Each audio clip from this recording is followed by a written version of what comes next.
Dobrý deň, tak moje meno je Ľubika Suroviaková a v podstate ďakujem. A v podstate sa snažím nejakým spôsobom korigovať, koordinovať záujmy obce, občianskeho združenia, domácich ľudí a možno k tomu celému trošičku zapojiť aj pohľad viacerých odborníkov na celú obnovu nášho kostolíka. Tak, aby sme... V podstate náš kostolík je v malinkej obci Sedliacka Dubová. Je to solitérna ruína kostolíka a snažíme sa nájsť spojenie prvkov tohto nášho kostolíka ako keby v takej kultúrnej krajine z pohľadu celej našej obce.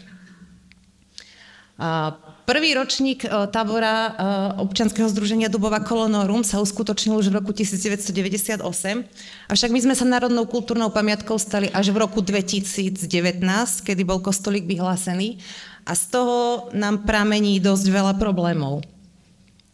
V podstate od roku 2019, odkedy sme národnou kultúrnou pamiatkou, sa snažíme robiť už aktivity tak, ako sa na národnú kultúrnu pamiatku patrí.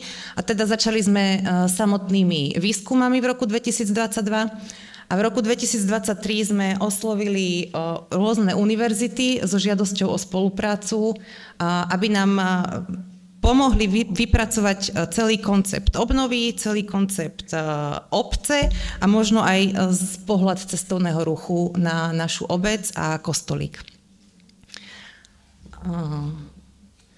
Čo sa týka občianskeho združenia Dubová Kolonorum, tak v podstate za 20 rokov sa im podarilo našu pamiatku, respektíve kostolík, zastabilizovať tak, aby sme dneska mohli začať systematické kroky k tomu, aby pamiatka mohla prinášať do obce aj cestovný ruch.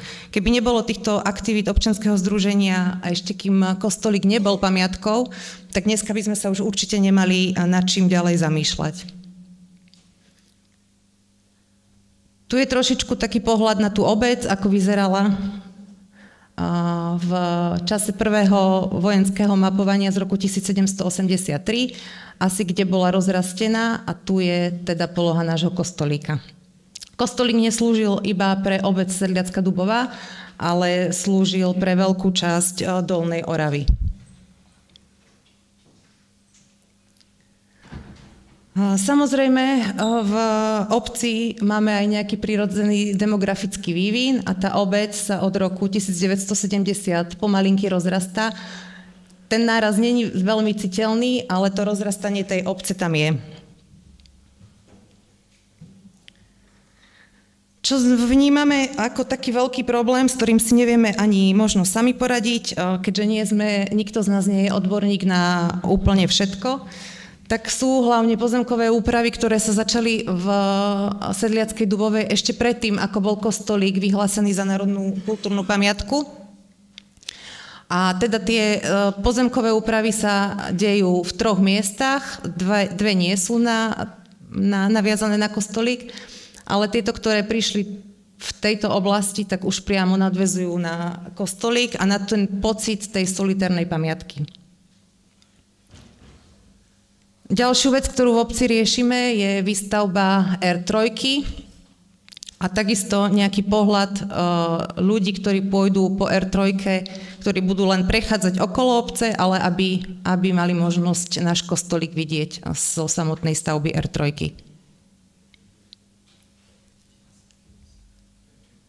Veľa ľudí sa nás teda pýta, že prečo, keďže začali pozemkové úpravy v tejto časti a v tejto časti, prečo nezačali tu, kde je krásny priestor na výstavbu.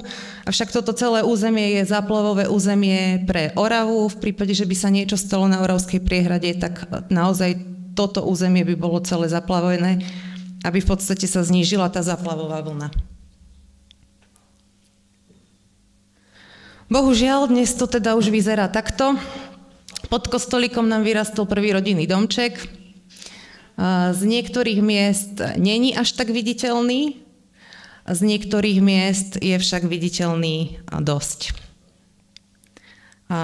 Čo stále vnímam ako pozitívum je, že pokiaľ idete po hlavnej ceste, tak ten rodinný domček naozaj nebráni tomu, aby človek videl ten kostolík celý nádherne pri vstupe do obce. Pardon. Takže nevedeli sme si s týmto rady, ako sa k tomu celému postaviť, ako zvoliť nejaký ďalší konceptuálny rozvoj toho kostolíka, obnovy samotnej obce. A preto sme oslovili univerzity, pomáhala nám v priebehu 3 alebo 4 semestrov fakulta architektúry, stavebná fakulta, Drevárska fakulta zo Zvolena a aj Žilinská univerzita. Dokonca, čo si veľmi cením, je, že tie univerzity, respektíve fakulty, začali spolupracovať aj medzi sebou. Na fakulte architektúry vzniklo asi najviac tých nápadov, ale dokopy sme spracovali 20 štúdiových návrhov obnovy, ale samozrejme tí študenti nemali všetci rovnaké zadania, ale mali aj rozmýšľať nad nejakým konceptuálnym vývojom.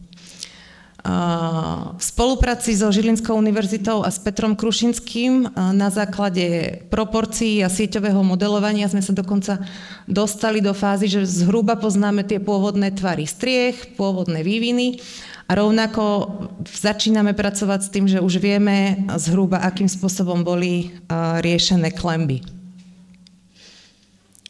Okrem toho, že vzniklo teda kopec prác tých študentov, niektoré boli naozaj krásne, s virtuálnou realitou. Je to pre človeka, ktorý si to pozerá, tak je to veľmi záživné. Tak sa nám teda podarilo aj identifikovať s pani Polomovou a s pánom Botekom niektoré zásahy, ktoré už nie sú úplne šťastné pre ten kostolík. Avšak stále toto poznanie nás môže posunúť vpred, akým spôsobom obnovovať ten kostolík ďalej, tak aby boli tie architektonické zásahy správne riešené. Okrem teda samotnej obnovy kostolíka sme začali rozmýšľať nad tým, aké limity má to naše územie, ktoré už má spracované pozemkové úpravy. A možno aj, aby sme nejakým spôsobom navnadili aj samotných majiteľov pozemkov, možno oslovili nejakého investora, tak sme začali hľadať nejakú cestu, ktorá by tam bola priateľná. A vzniklo z toho tiež viacej štúdií, ale jedno je celkom, toto je teda také najkrajšie a najhodnotnejšie, kde sme univerzity sa pokúsili osadiť malé vzdelávacie centrum pod kostolík, ktoré by bolo ale zapustené do zeme. Samozrejme, pri akomkoľvek ďalšom konceptuálnom vývine si obec musí stanoviť, kto sú jej stakeholdery a nepozerať sa len na samotnú kultúrnu pamiatku, na potenciálnych turistov, ale zároveň musí všetko odkomunikovať s tými občanmi a musí prioritne byť stotožnená s tým, že tí občania tam tú kultúrnu pamiatku chcú, pretože pokiaľ ju tam nebudú chcieť oni, tak tá kultúrna pamiatka nikdy nebude mať život. Obec sa to teda snaží riešiť tak, že komunikuje s tými občanmi aj napríklad tou výstavou tých študentských prác. Všetko to bolo robené tak trošičku na kolene, ale myslím si, že sa z toho podaril veľmi pekný výstup. Táto výstava bola v miestach alebo v priestoroch kultúrneho domu Osadedan 2 mesiace a tá spätná väzba je veľmi príjemná. Dokonca tam chodili deti zo škôl s učiteľkami, teda začali to vnímať aj ako nejakú vzdelávaciu aktivitu pre deti od úplne najmenších detí. Samozrejme, obec robí aj diskusie, či už s odborníkmi, alebo aj s tými ľuďmi. Toto sú také dve najväčšie, ktoré sme zatiaľ zorganizovali. Čiže už v roku 2021 to bolo tesne predtým, ako sme sa prvýkrát zapojili do výzvy Obnovme si svoj dom. A v roku 2024, keď nám boli schválené už teraz peniažky na projektovú dokumentáciu veže, ktorú chceme obnovovať ako prvú a sprístupniť ju verejnosti ako vyhliadkovú väžu, s čím súhlasí aj pamiatkový úrad. Ďalšie také zadanie, teda, aby nám tá spolupráca s tými univerzitami úplne neskončila, je, že chceme, aby sa pohrali s možnosťami, akým spôsobom zapojiť vodákov, ktorí majú prirodzenú zastávku v obci, pri splavoch obce. A v podstate sa zamýšľame nad tým, akým spôsobom už možno od priestorov tej prirodzenej zastávky spracovať turisticko-naučný chodník, ktorý by sme prepojili aj s vedľajšou obcov Dlhá nad Oravou, ktorá má už svoj existujúci naučný chodník. A zároveň, aby sme ďalej hľadali, aby sme ďalej prezentovali tú pamiatku možno nie len ako solitér, ale naozaj v rámci celej kultúrnej krajiny, a zapojili do toho aj prícestné kríže, ktoré sa v obci nachádzajú asi 4, avšak ich architektonická hodnota ešte dneska nie je úplne definovaná.